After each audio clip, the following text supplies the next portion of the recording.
Assalamualaikum warahmatullahi wabarakatuh. Perkenalkan, nama saya Rizka Putri Ningsih. Kami Taruna-Taruni Politeknik Kelotandam Perikanan Sorong. Di sini saya akan menjelaskan sedikit tentang jenis ikan koi pada air tawar. Morfologi ikan koi.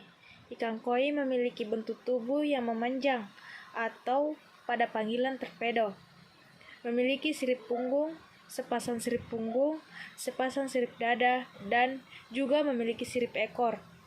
Pada sirip ikan koi adalah terdiri dari jari lembut, jari keras, dan juga memiliki sirip membran, sebuah alat yang membantu berenang cepat, terletak pada membran sirip atau pada panggilan sayap. Asal-usul kehidupan ikan koi, yaitu koi secara spesifik berasal dari bahasa Jepang yang berarti ikan karper. Lebih spesifik lagi merujuk pada fisiologol yang kurang lebih bermakna ikan karper yang bersulam emas atau perak. Di Jepang, ikan juga menjadi simbol cinta dan persahabatan. Makanan ikan koi, yaitu pada kondisi habitat, anak ikan koi akan mengonsumsi udang berukuran runik seperti depina. Seiring dengan perkembangan tubuhnya, makanan ikan koi juga mengalami perubahan ketika sudah dewasa. Ikan mulai memangsa hewan yang berukuran sedikit lebih besar. Binatang tersebut adalah serangga air, jentik nyamuk, dan juga spesies lumut yang biasa hidup menempel di tanaman air dan berperang layaknya hewan omnivora. Jenis makanan ini menunjukkan bahwa ikan koi tergolong sebagai binatang karnivora yang memakan daging. Cara budidaya ikan koi.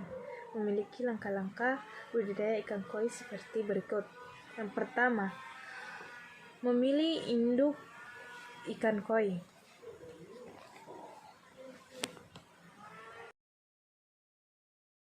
Yang kedua, membedakan ikan jantan dengan betina. Yang pertama, ikan koi jantan. Pada di gambar samping, Anda bisa melihat ikan koi jantan dengan betina. Yang pertama adalah ikan koi jantan. 1. Jika Anda memencet anus dimiliki koi jantan, akan keluaran cairan putih berupa sperma koi tersebut. Kedua, rabala pipi ikan koi jantan. Ikan koi jantan mempunyai cenderung memiliki pipi yang lebih kasar dibanding ikan koi betina. Meskipun tidak semua ikan koi jantan memiliki pipi kasar. Yang ketiga, ukuran tubuh ikan koi jantan cenderung memanjang dan ramping jika dibandingkan dengan ikan koi betina. Keempat, perut ikan koi jantan relatif lebih padat dibanding ikan koi betina. Kelima, sirip ikan koi jantan biasanya berbentuk segitiga atau lancip. Dan perbedaan ikan koi betina yang pertama, jika Anda mencet anus yang dimiliki oleh ikan betina, yang akan keluar adalah kotoran, bukan sperma.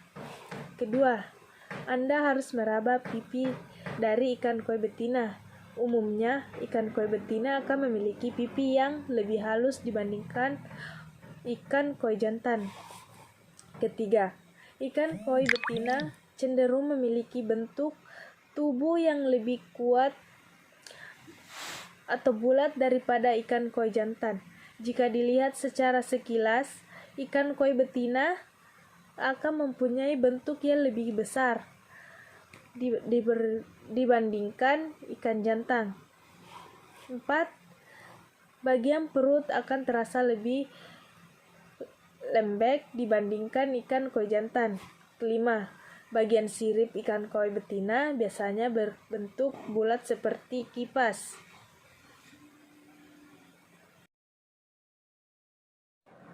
Berikut adalah persiapan kolam.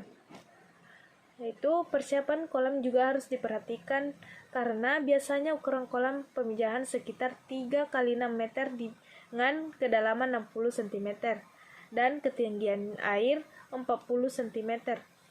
Setelah itu juga harus dipersiapkan penyedot air dan saringan atau filter untuk menjaga kondisi air tetap bersih. Dan setelah kolam sudah siap, isilah air dengan ketinggian 40 cm. Setelah itu jangan langsung masukkan ikan ke dalamnya. Diamkan selama 24 jam. Siapkan ijuk untuk tempat bersarangnya telur. Setelah ijuk rapi mungkin dapat dijepit dengan bambu. Lalu taruh di samping kolam. Atau bisa juga menggunakan tanaman air sebagai tempat telur ikan koi. 4 adalah proses pemijahan ikan koi.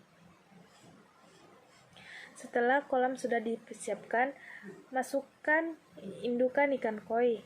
Yang dimasukkan terlebih dahulu indukan ikan koi betina, karena pemijahan biasanya berlangsung pada malam hari.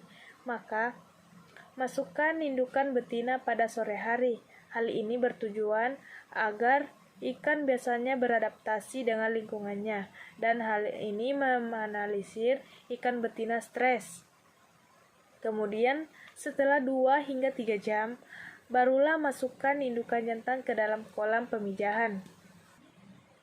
Dan masukkan indukan jantan sebanyak 3 hingga 5 ekor dengan jumlah indukan jantan tersebut untuk meminimalisir kegagalan pembuahan telur ikan koi yang telah dikeluarkan ikan betina. Pemijahan biasanya berlangsung pada dini hari hingga pagi hari sebelum matahari terbit.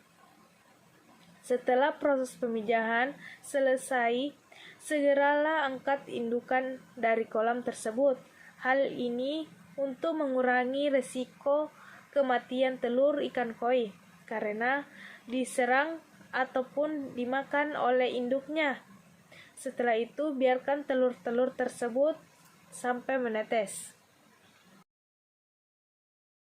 Penetesan larva ikan. Telur-telur yang dikeluarkan oleh ikan betina akan menempel pada ijuk yang telah disediakan di dalam kolam. Usahakan tetap terendam di dalam air supaya telur bisa hidup dan menetas. Nah, setelah telur menetas semua, angkat media penetasan ijuk atau tanaman air yang digunakan untuk tempat hidup telur ikan koi. Larva yang baru menetas tidak perlu langsung diberi makanan karena masih memiliki cadangan makanan dari kuning telur ikan. Setelah 4 hari barulah atau larva ikan koi membutuhkan makanan. Nah, kali ini saya akan membahas tentang prospek bisnis budidaya ikan koi. Yang pertama, bisnis ternak ikan memang menjadi salah satu bisnis yang tidak pernah mati. Begitupun dengan bisnis budidaya ikan koi yang menjadi salah satu bisnis yang menguntungkan. Untuk memulai bisnis budidaya ikan koi ini tidak sulit. Bisa dimulai dengan mudah dengan modal yang kecil. Yang kedua, konsumen bisnis budidaya ikan koi.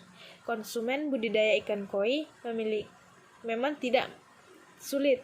Konsumen budidaya ikan koi cukup besar mulai dari pasar dalam negeri hingga luar negeri. Ketiga, harga jual budidaya ikan koi. Patokan harga untuk budidaya ikan koi dapat dibuat dalam hitungan per ekor, di mana harga dimulai dengan 35.000 hingga 50.000. Ini tergantung dari harga ikan koi yang ada di pasaran.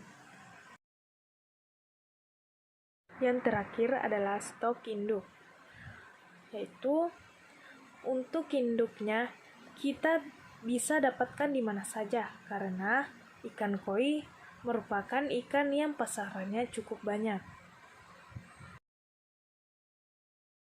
Dan inilah hasil presentasi saya. Sekian dan terima kasih. Assalamualaikum warahmatullahi wabarakatuh.